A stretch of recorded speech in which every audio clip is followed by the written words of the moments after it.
From the BBC World Service, in association with ABC and Akashvani, this is Stumped. Hello, I'm Alison Mitchell and welcome to Stumped. With me for the ABC in Sydney is Jim Maxwell and Charu Sharma is with us for Akashvani in Bangalore. Now, India's Smriti Mandhana has become the country's leading scorer, male or female, in T20 internationals. She made history and broke the record that she previously shared with Rohit Sharma when she made 13 runs in the opening game of India's 5-match series against South Africa. And that took her to 4,244 runs from 155 innings. She's also now third on the all-time list for most runs in men's or women's T20 internationals.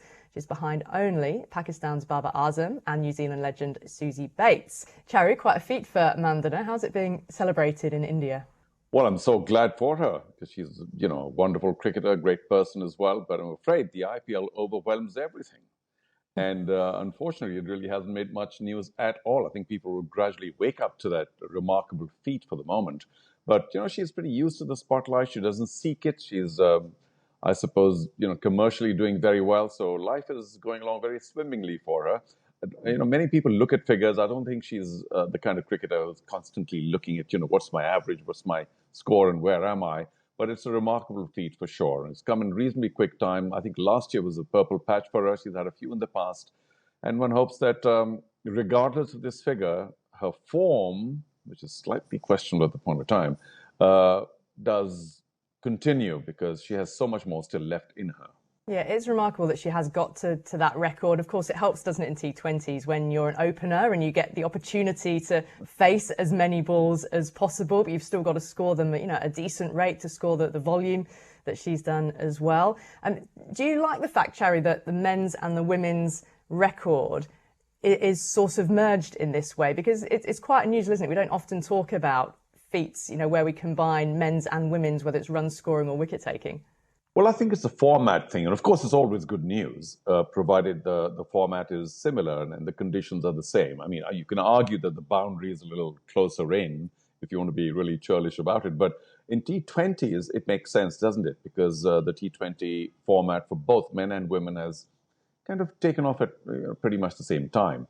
But if you start comparing other formats, ODIs even where men have such a big lead, or test matches where it's a complete no-show, no contest, that tend to look very unfair. So in T20s, I'm glad that there is comparison possible, notwithstanding the boundary or any other such comparative analysis. I think it's great, and it shows, I think it gives a lot of heart to women to be compared to men in terms of statistics and be right on top. Shows that the game is very vibrant. They're playing just as well. They're scoring just as fluently, or it could be wickets, of course. So I'm all for it. But with a historical perspective of starting off at a similar time, it makes sense. Otherwise, of course, it's a little awkward, isn't it, Alison?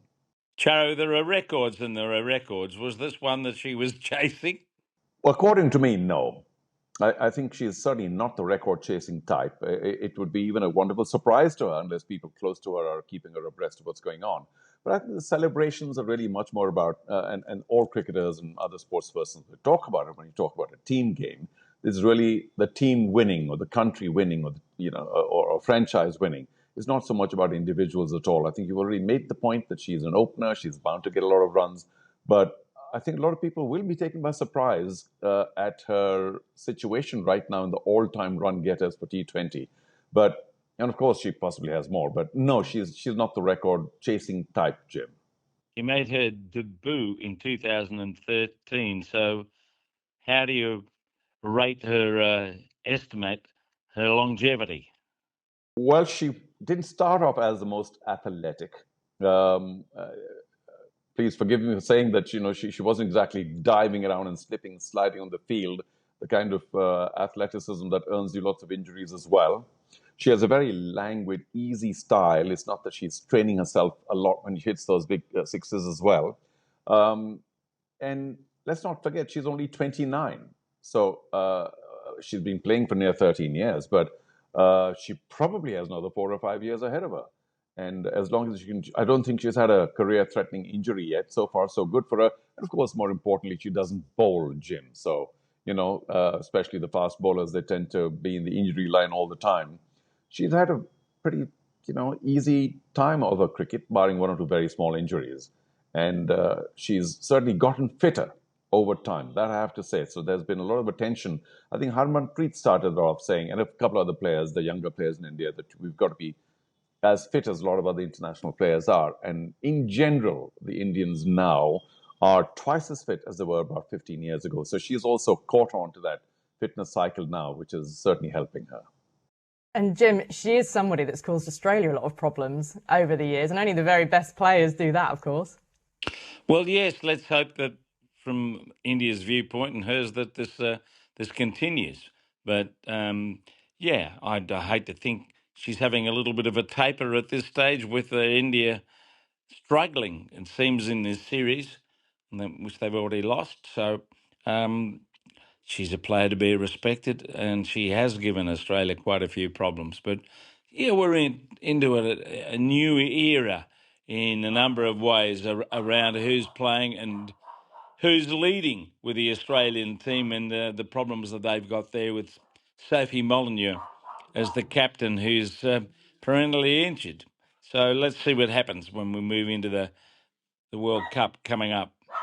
Yeah, Australia have some questions, as does Rusty. I can hear your dog in the background, Jim. But when we speak about Smriti Mandhana, I mean, yes, she's got this record. The series that is ongoing at the moment against South Africa, that is a real turn-up to see South Africa being so dominant over India across all three of these first matches, and they've wrapped up this series 3-0 now then. And Mandhana in particular, only 13 and 12 in the first two games, got 37 in that third, when, India got a big total. And South Africa chasing 192 for 4, win by 9 wickets with 21 balls to spare. But on Mandhana, Charu, I mean, is her form personally a big concern at the moment? Without doubt. Although, of course, I say again that the IPL is hogging all the headlines. But there's no question that those who follow Indian women's cricket, and certainly the board, will be very concerned with her form. Harmanpreet has done reasonably well the last match, and her form was another big concern for quite a while now. Shafali is the one that's come up really well. Her return to the World Cup team was a huge boost for her. She has continued to do rather well.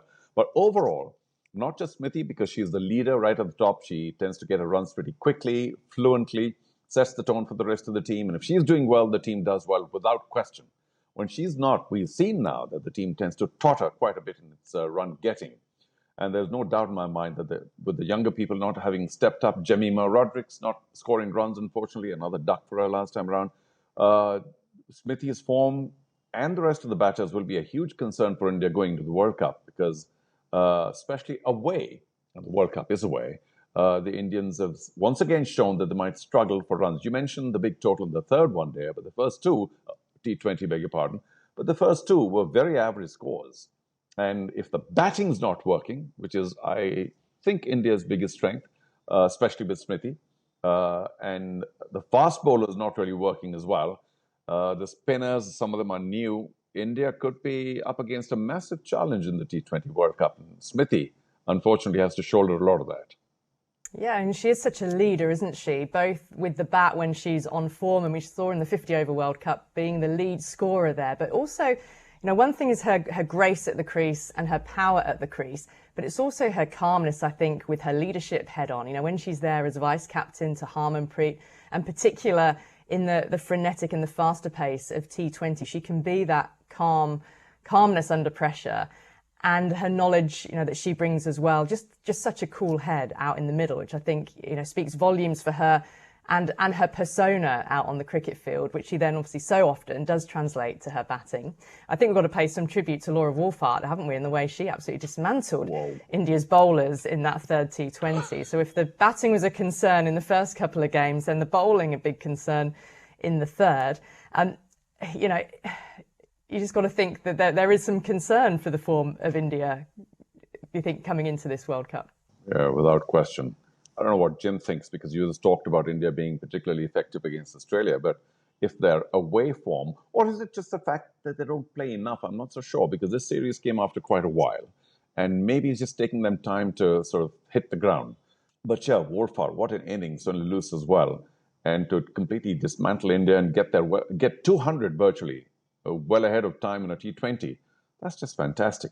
I think the Indians are a little underprepared, if I can say that. I don't mean to make an excuse, but it's not going to get easy in England either because it's still relatively early, the World Cup. The conditions are not going to be anywhere near subcontinental conditions. And the T20s do, as we all know, it's the shortest format of the game, tends to reduce the distance or differential between teams. So India could be in for a very rough time, Alison. Do you think, Jim, that the Aussies are keeping a close eye on South Africa as well, taking note of this series, Jim? Oh, well, I think, as they would say in the racing game, the team that's shorting in the betting is South Africa on their performance a few months ago. So I'd be keeping an eye on them. The disruptions to the Australian side could be telling when we actually get there. We've got no idea at the moment whether Sophie Molyneux is going to be playing, captaining. So, yeah, there's a little a bit of disarray there at the moment leading into it. But I would have thought South Africa and Australia, the crack teams going into it on the evidence of this series between India and South Africa especially. Well, let's wait to see also how England shape up. Of course, the home side, they will want to be there at the semis and the final, and they haven't started really their international season yet. They've got games against New Zealand and then India just before the World Cup starts. So a lot of cricket still to be played before the World Cup itself gets underway. Well, that is it for Stumped for this week. Make sure you join us again next time. Thanks to Charu Sharma and to Jim Maxwell. And make sure that you like and subscribe to our YouTube channel so that you never miss an episode. Until next time, take care. Bye-bye.